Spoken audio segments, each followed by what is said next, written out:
Yo, what's up guys? It's Grandmaster Shaymin and welcome back to another episode of the Fatal 12 visual novel playthrough. If you like this series, make sure you click that thumbs up button down below for me because you already know your support's greatly appreciated. Leave a comment, let me know your thoughts, and hit that subscribe button for future content. In the last episode, well, things got pretty intense, but for me it's been a little while since I played this game, a couple days. Unfortunately, I honestly really, if I had the time, I would definitely just sit down and play this entire thing all the way through. I'm really interested to see what happens, which, I mean, is a sign that it's a good visual novel. Not to mention, I really want to get onto Miharu's route, because I don't know if you could choose it or not, but I keep wanting to go down that route. Though I gotta admit that Naomi scored major style points with me for some of the speeches that she had recently and whatnot, so definitely pretty good there. So now we've woken up and I wake up feeling refreshed. I must have gotten a good night's sleep for the first time in a while.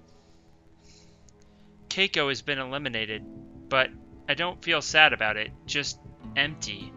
My eyes wander over to my table. Both the letter I received from Keiko and the one I had written are both there. However, when I get up to take a closer look at Keiko's letters, its contents have vanished. Her actions during divine selection, as well as their effects, have been erased. I next check my transcription of her letter and confirm that it remains intact. This proves that those eliminated will be remembered by other participants, but their actions at large will be undone. However, not all traces of her actions have been erased. The letter she gave me still being here proves that much. Had I been eliminated, the chances are that my letter wouldn't have disappeared either, just what I had written on it. In other words, the goddess can't rewrite the world's events completely. That might explain why Naomi has a faint recollection of an event that is supposed to have been undone. Speaking of Naomi, I'm curious to learn how much she remembers about Keiko. I can't bring myself to ask her, though. I'd rather she remain as uninvolved as possible. Miharu, Naomi.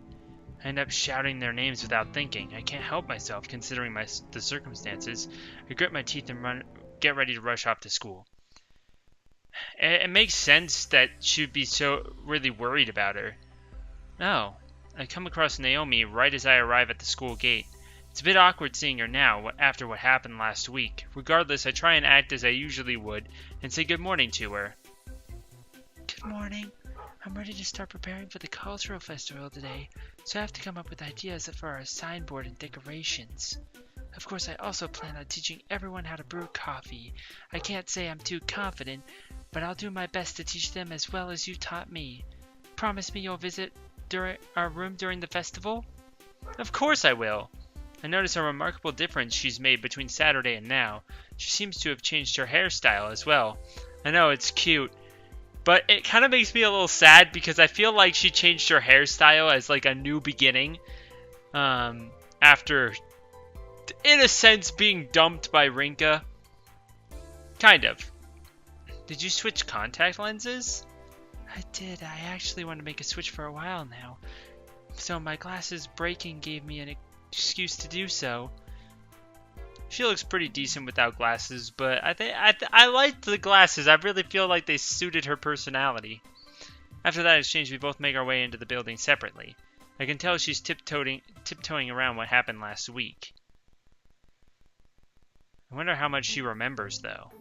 Something else is on my mind all throughout the day at school. Has Keiko's son been born following her elimination? That's why I make my way to the hospital, figuring they will at least tell me that much. As it turns out, he has indeed been born, but at the same time they inform me that Keiko passed away 3 weeks ago. With that knowledge gained, I take a seat to the lounge to collect myself. It's not easy to deal with learning that someone's died. Huh? I sit down and a man wearing a suit and carrying a baby passes by. He must have just gotten it examined. Excuse me, it turns out it's Keiko's husband. I've never spoken to him before, but I summoned the courage to do so now. Oh, shit. Interesting. I don't want to keep him for too long, so the conversation only lasts around 5 minutes. His mother lives close by, he claims, so she's currently taking care of the baby. He left work early today since it needed an examination, though. He said he wants to do as much for the baby as he can. I was worried, considering what Keiko had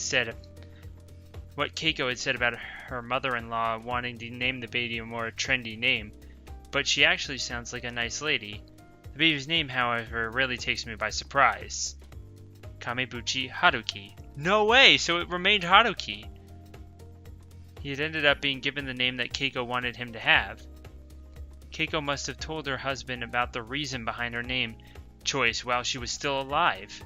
The K in Keiko represents a type of olive plant in China, as well as Japan's katsura trees. Her name is in reference to how pleasant smells are associated with sincerity. Not only that, but also her parents wanted her to be as healthy and sturdy as a katsura tree. Having remembered that, after Keiko's death, her husband told his mother that he wanted to decide the baby's name for himself. He wanted to give the child a name linked to the trees, like his mother, but couldn't think of anything appropriate.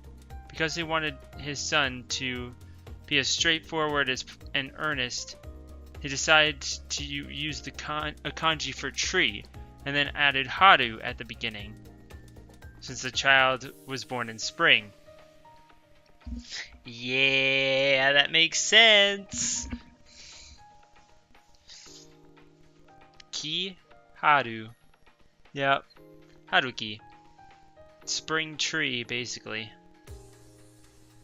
I think back to what Keiko had written in her letter. I was never as healthy and sturdy as they hope, but the desire to be so remained in my heart until the very end. Names represent a parent's hopes and dreams for their child, so please treasure the name you've been given. I make my way back to the lion house once our conversation ends. I can't sit and twiddle my thumbs anymore. From here on out, I need to act with dignity. So not all of our actions have been completely undone, which is pretty decent. But did you still send the letter? Because now, is there really a point? 3 days have now passed since Keiko's elimination. In terms of information, I'm at a bit of a standstill. I planned on doing more research on Alan, but finding the time has proven difficult. Pardon. Considering that I can't just close the store. Time isn't the only issue either. There's also the fact that I just plain suck at doing proper research. Hey, you and me both, girlfriend. I'm aware that I can't let things go on like this. Right. I decided to close the store and head to the library a bit for today. I can look... So, 5 seconds ago, I can't just close the store. Never mind. I'm just going to close the store for today and go to the library. Come on, Rinka. Can't just do that 180. I look for business reports and interviews that involve him, maybe. I have to force myself not to consider how much easier it would be if Naomi were with me. Interesting. I wonder if you got any fruitful information, though. Before going to the library, I come across an unexpected scenario. A lone girl is lying in the pavement. Looks like she's passed out. Yo, that's the chick. What's her name? Oh, shit. Let me save.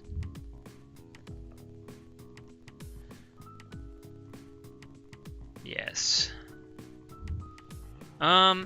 Okay, so we don't know her name, but she is one of the people in the group. Do we have information on her? We don't. She was the one that they introduced at the same time as the person who caused the explosion on that train. So, I just wonder if talking to her is going to be okay.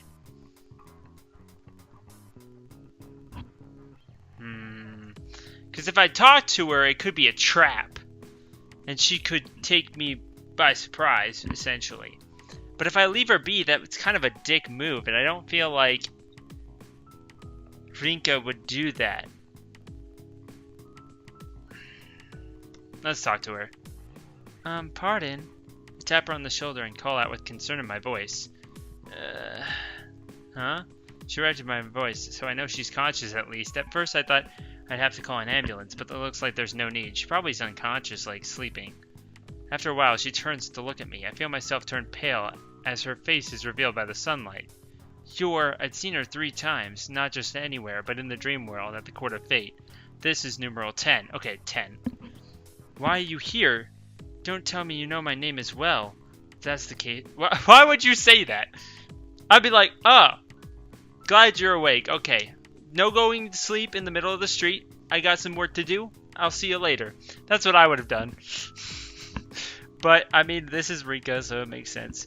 If that's the case, this is bad. It would mean I spent too much time on the things other than divine selection. I was so caught up in investigating Alan that I forgot about all the other participants. Holy shit, she just says her name. Is she dense, or is that on purpose? My name is well, I don't know. Pardon me. My name is Sofia Presnitz Alexvinia. It's way too long, so call me Sonya. She doesn't even stand up to introduce herself. Are you alright? Like, in the head? I insult her almost out of instinct. But can you blame me? No participant should just introduce themselves like that. I have the request. I say nothing, so she keeps going on. I must ask that you please give me food, for I cannot move in my current condition. She asks for a meal in a very stilted manner of speaking. Based on the blonde hair and blue eyes, I presume she's from Russia or somewhere in Northern Europe. So it looks like my voice was at least decent. I mean, I do a shitty impression, but still. She wouldn't be able to understand or speak Japanese without the aid of her card book either. However, unlike Alan, there were noticeable flaws in her language fluency. I don't even have a book with me right now, which must mean... Do you understand Japanese? Yes, I love Japan lots. I am sorry, but hunger is at limit. I lose ability to speak in approximately 5 seconds. Whoa, hold on. She shuts her mouth in after dropping that bombshell as if her battery has run out of juice. Okay. Okay. Now we took this chick to a restaurant. Okay. 2 things. Firstly, why would we take her to a restaurant? And secondly, and most importantly, how did you get her here? Did you carry her? I feel like that would be interesting. I love her character design, but I feel like she's got some dark shit in her backstory, so I'm a little worried. Not to mention, I feel like she's probably going to be the next elimination, more than likely. I do feel sorry for her, so I ended up taking her to a nearby family restaurant. There's plenty to eat at the Lion House, but letting another participant in probably isn't the smartest course of action. True that. Thus, I brought her here instead. Okay, fair enough, but did you piggyback ride her, or what? I'm shocked to learn that she seems to have told the truth about her name. I checked my book before leaving, and lo and behold, I had obtained a new card.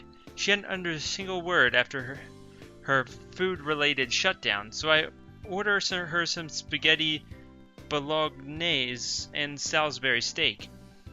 Those seem to be safe bets for someone her age. So when the food does arrive, Sonya's body shoots up, straight as an arrow. Rub-a-dub-dub, thanks for the grub. It's the exact same expression. You couldn't have made her at least a little bit different. You even got the strands of hair in the same places. The design of her character is legitimately the same.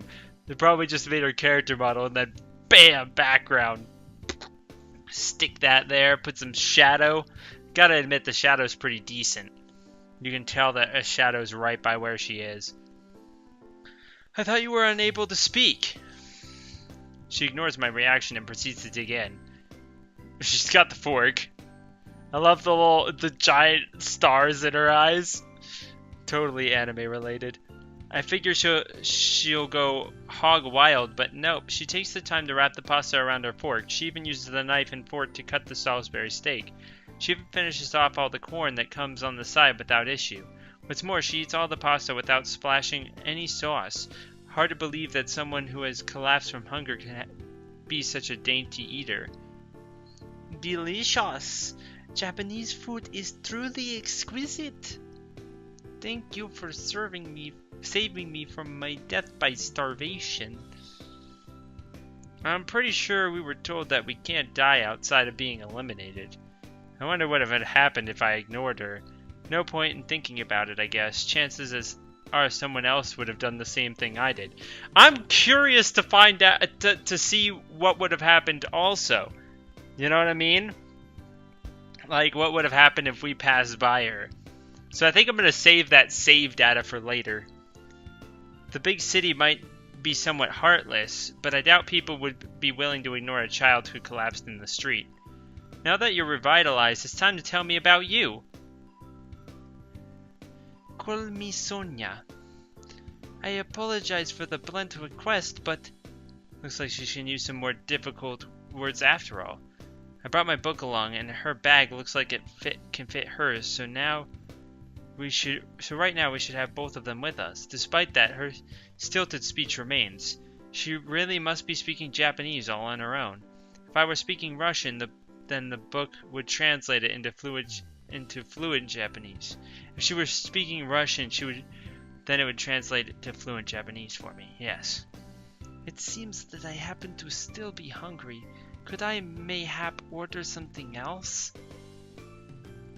I am about to say no, and that she had enough, but then she unleashes the sad puppy diet guys on me.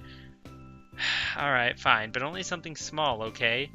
I heave a sigh after checking my purse. I wish I knew why I'm being this kind to another participant. Speaking of...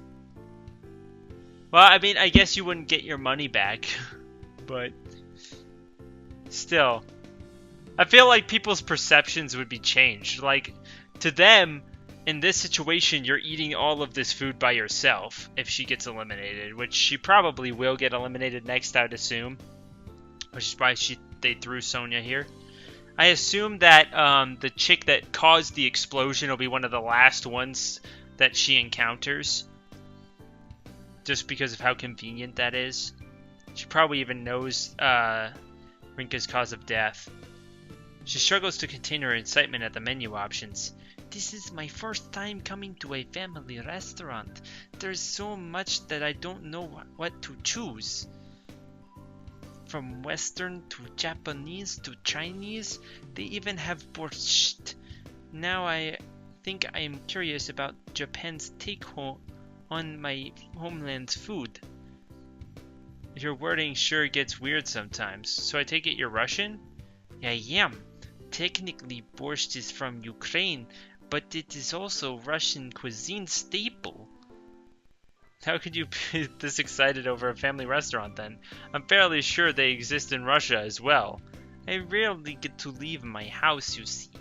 Also, I have decided that I will have the Negitorodon, Oyakodon, and Katsudon.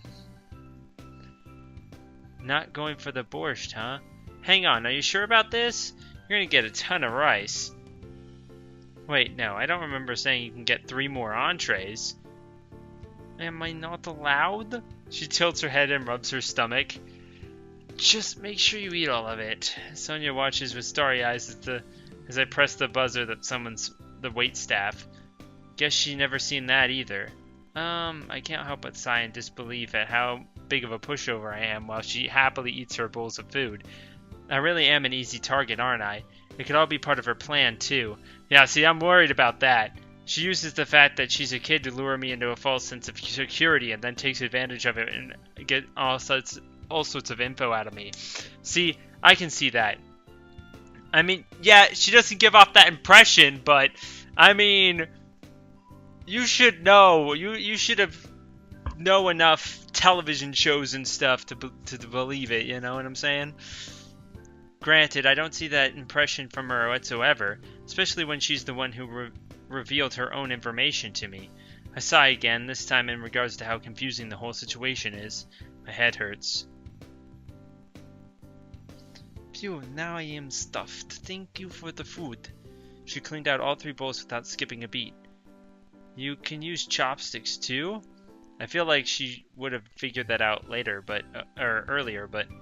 Yes, I love Japan, so I studied lots in its language and culture. I am aware that Japan is the land of samurai and magical girls. It would be my pleasure to meet them someday. Incidentally, my young miss... Okay, you can stop calling me that. I can't tell you my name either, so how about... One-chan? Very well, One-chan. I have another request to make of you. I decided not to bother pointing it out that I just told her to use sis. I'm guessing your request is for some dessert? Fine, but promise me we'll talk once you're done. Yes, I promise. Oh, let me press the button though. She ends up getting both a parfait and cake for dessert. How can she fit all that in her tiny body? Watching her eat makes me want to get something for myself, so I order a small parfait. Jesus, that is gonna be so much money. Delish. She gives this thorough review of her dessert after obliterating it. I'm amazed she finishes both hers before I do mine, even if I'm taking it slow. But it looks like yours is pretty much done, isn't it? That should be enough, right? Make it obvious that it's time for her to talk. She might be a kid, but this is still a negotiation. I gave her food in exchange for telling me what's going on, why she was collapsed outside Lion House, and why she revealed her name so readily. Very well. My name is... Sophia Paredes Alex Vinya. Again. So way too long, so call me Sonya. We did that part already. Your reactions are fun, One-chan. Are you messing with me? But your voice is also scary. What do you mean, also? What else about me is scary? Your face. I thought you looked scary from the moment I saw you. She says with a bright, beaming smile. In all honesty, I'm aware that I can look pretty scary at times, but being told that to my face kind of hurts. Oh, I'm sorry, Rinka. Right, that's enough of changing the subject. I am sorry, I just wanted to talk more because you're a kind person, but that was perhaps rude of me. Not to worry though, the next participant to be eliminated will be me. She keeps her smile, but something about her looks sad when she says that. So she already knows. It takes me a moment to process her words despite the obvious meaning behind them. I'm not sure how this situation has come about. We're in the middle of the big city, so naturally the place is crowded. There are plenty of customers waiting to be seated. In other words, the staff kindly asked us to leave after a while, even though we're in the middle of a conversation. I still haven't fully digested what she means either. That's why we went back to... yeah. Wow, this is a very nice store. I end up taking Sonya back to the Lion House with me. It's the only place I can think of where we'll be able to sit down and talk. Sonya looks like a middle school student at best, so I doubt much harm can come of this. There's also the fact that the police might have stopped us somewhere. Hard to avoid suspicion when a girl in her school uniform is walking around with a foreign child at night. Meow. It is kitty cat. You really do know some random words. Didn't realize you were here, Leith. Feels like I haven't seen Leith in a while, actually. Me too! I know it's been a while since it has made sure to eat the food I'd leave out for it. Or I know it's been fine. Yeah. Japanese cats are quite cute as I read about. Look, Pazan here. It's a cat. Meow. Pazanir is a reference to Sonya's stuffed animal. I like this picture. It's really cute. I can't believe she's about to get eliminated, though. I'm a little concerned about who's the one that has all the information on her. It's one of those small plushies you find in toy stores. They fit nicely into your hand. This one's a bear, so it might be appropriate to call it a teddy bear. Sonya's poking and prodding Leith with it. It'd scratch me up if I tried to do the same considering its personality, but right now it's sitting back and taking it despite the obvious displeasure. I wonder if it realizes it's dealing with a child. Oh well, let me get some milk for you. And some for me too. Yeah, hold your horses. Pretty sure that's not a Japanese expression. At least I can go about at my leisure since it's my house. Place Sonya's share on the table and Leith's bowl underneath. When she sits down, I take a seat across from her. Leith wastes no time in diving into the milk once finally free from Sonya's grasp. I guess it really didn't enjoy that experience. Let us continue where we left off. I like the subtle differences, like the little glass of milk by Sonya, but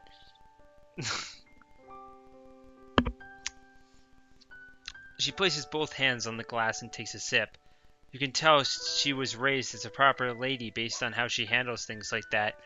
I thought the same back at the family restaurant. I nod as a means to urge her to continue. She almost seems like a different person compared to how she was messing around with Leith.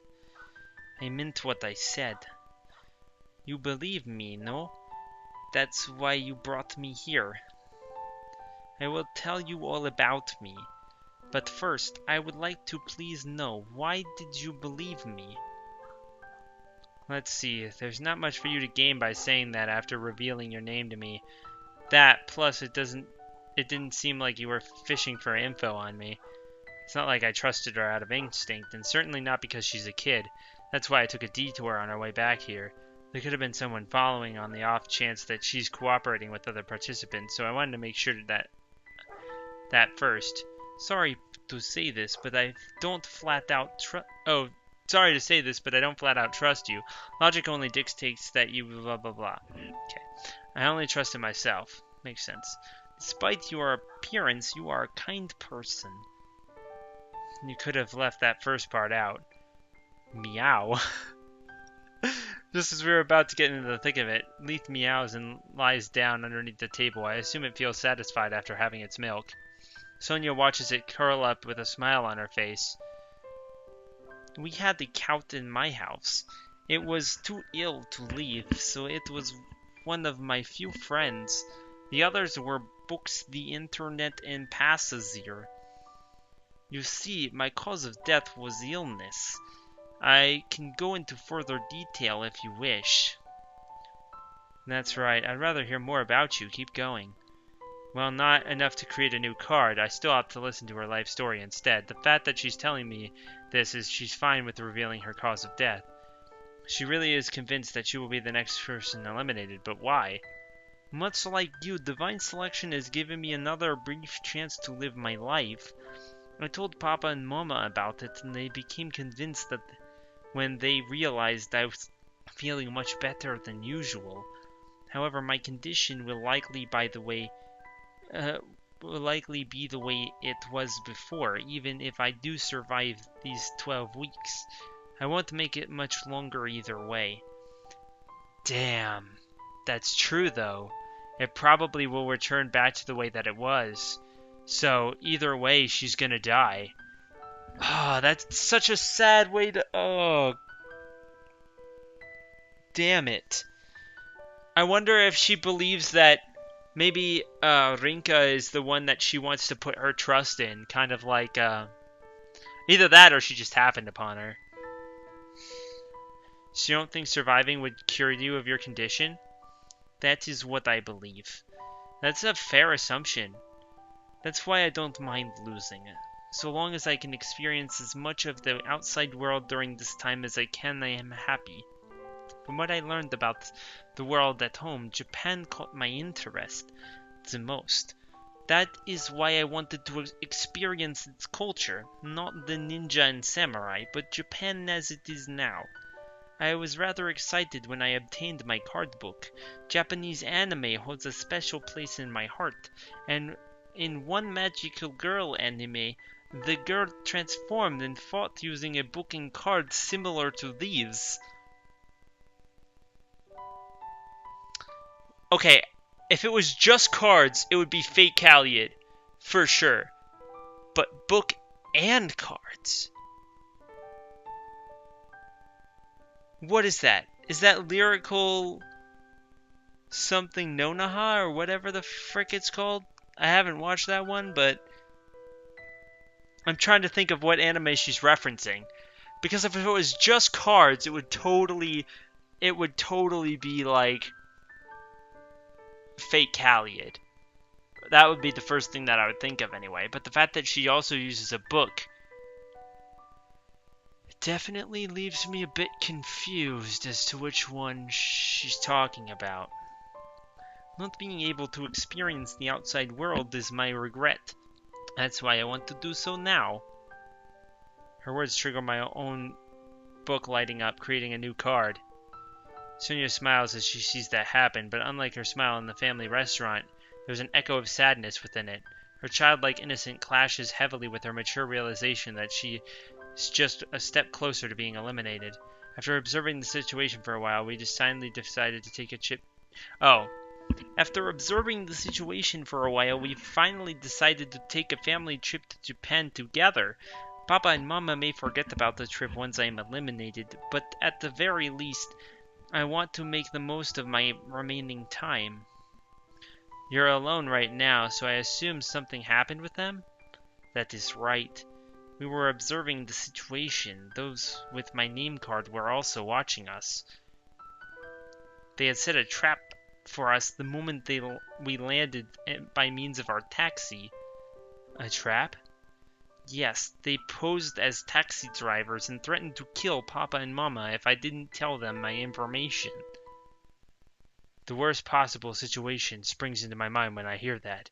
It sounds exactly like something Alan Scorpion would do. Was number 12 involved by chance? No. Her denial only seems to worry me more. All it means is that there are others willing to resort to the same methods as him. It was number 3 and number 11. Ah, Federico and Odette. Damn. Why would Odette do that, though? Threaten them at gunpoint? Those two are working together. Ah, those two. You have met them before. I shake my head in response. Number 3, Federico Carminati. I ended up with his name card during the initial distribution. Having seen him in the dream world multiple times, I know he's tall and slender. As for number 11, she's the one responsible for eliminating number 7. Much like Alan, her eyes are as frigid as they come. Those two working together definitely comes as a surprise. I figured I would have had the advantage against number 3 because I have his name card, but if he's with her, that's no longer the case. Realizing that I've interrupted her, I apologize and wait for her to pick up where she's left off.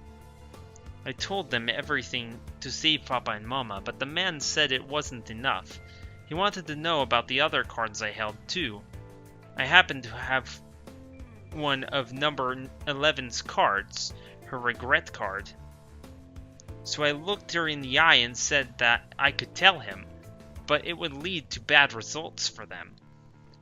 Oh, fair enough. I expected her to be angry, but she just laughed. Interesting.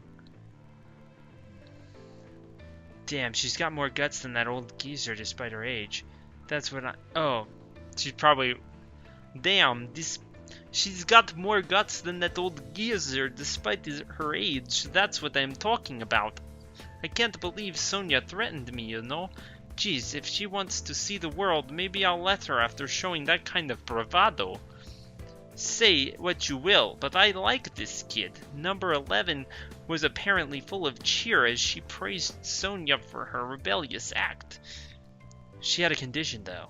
Sonya wasn't allowed to be with her parents until her last day, as a means to prevent them from trying anything. So long as she did that, they were willing to both spare her parents and let her do as she pleased. Oh, come on. She just wanted to prevent you from using her face and regret as a means to get more information on her. Whoops, sorry for shouting out of nowhere. While your voice may sound scary, I know that your words are kind. Not many would get angry for the sake of someone they need to eliminate. As long as Papa and Mama are safe, I am okay. Besides, like I said, I wouldn't live for long regardless. Have you acknowledged your own... Oh, have you acknowledged your own death then? What do you mean acknowledged? Do you feel like it's gonna happen no matter what? Yes, I have even before divine selection began. I knew I would die as soon as I found out about my condition. That might explain the sadness in her smile earlier. I'm not sure whether the doctors or her parents told her, but she's likely been informed of how long she has to live multiple times. But just by looking at her, I can tell that she's been raised with love. However, her inevitable death has probably been looming over her head ever since she found out. How could it not? I mean, when you're told how long you have to live, I mean, it's hard to think about anything other than that. You know, what should I do before I die and stuff like that. Because for most people, it's kind of like there's so much that I want to do, but this is all the time that I have left. Unless you're like really old, you know, if you're past 80, you've got to be believing that you are thinking about that relatively consistently, I would imagine. Some of us are a little bit different, but just because she knows and accepted her death doesn't mean she isn't scared to face it. Of course. I mean, it must be tough for you. I pat her head. I should have learned with Keiko that getting attached to other participants is dangerous, and yet I can't stop myself. Sonya likely gave up on her life and chose to act like she's fine for the sake of her parents and those around her. I refuse to believe that she's truly accepted it, though. Her expression right now proves it to me. I knew what was in store for me a long time ago, so I told myself that things weren't tough. But now, I'm not so sure. I don't have the means to provide her with the true salvation. I do feel for her, though. No one should have to go through what she has at a young age. But I can't give my own life in exchange. I can't forget that I just met her today, too. We're not even friends. And yet, for some reason, I'm racking my brain for her sake. The entire time, I've been wearing a particular expression on her. She's been wearing a peculiar expression on her face. She likely doesn't truly understand her feelings yet. Not that I blame her. I'm in the same boat. Leith has disappeared at some point during our chat. The light reflects off the empty milk bowl, casting a strong shadow. I spend the rest of the time just patting Sonya's head.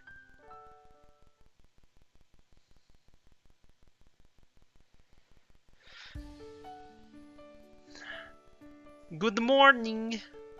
Whoa! It's time to wakey. I struggle to muffle my own voice as I hear someone shouting in my ear. The voice belongs to none other than Sonya. She revealed last night that she has no lodging plan, so I agreed to let her stay here to avoid her having to roam the streets. I was surprised you let me stay, though. I was under the impression that I could stay at one of those so-called manga cafes with ease. Sounds to me like you've been browsing the internet too much, young lady. Besides, those aren't exactly hotels in the first place. She tilts her head inquisitively in response to my surprise. I know that a lot of people do stay overnight at them, but I can't see anyone getting a good night's sleep on a chair. And I doubt that they'd let a kid stay there overnight. Are you okay with your decision, though? She tilts her head in the opposite direction, this time with wide and hopeful eyes. She's referring to the promise I made with her last night. I promised to give her a tour of Japan, even if it's a brief one. She may be able to speak Japanese, but there is still a whole new culture for her, and it'll be more fun with two people, won't it? Oni-chan, I am glad I came across someone as kind as you. That alone makes coming to Japan worth it. Save that for after you made some good memories. Don't forget that we're staying within Tokyo. There's a good meaning behind doing this during divine selection. So long as I survive, her memories and experiences here in Japan won't disappear. Oh, and don't forget I have to go to school. Oh, don't forget I have to go to school, so we need to meet at Shinjuku Station in the evening. Understood. She rushes and raises her arm in the air with an enthusiastic reply. If only I had realized then what it was she kept hidden behind that smile. What? I'm a little worried about that, because last time someone was hiding something behind a smile, they hanged themselves, and I don't want to see that right now. Good morning, Rinka. Morini. Good morning. Yo, did you notice I said morning, Rinny, into one word? Coming to school has helped me to settle down lately. Being reminded that I have still got the regular life despite everything does wonders for one's mental state. Are you gonna ignore it? What kind of reaction were you expecting from me? Well, good night, my friends. It's always a touch relieving to see Mao act as she always does. Mao lets the comment fly over her head and sprawls out over her desk instead. I bet she's pulled an all-nighter. If that's the case, good luck waking her up before lunchtime. It's impossible for me not to smile at that freedom of hers. No matter what happens, I'll always have this place. Yeah.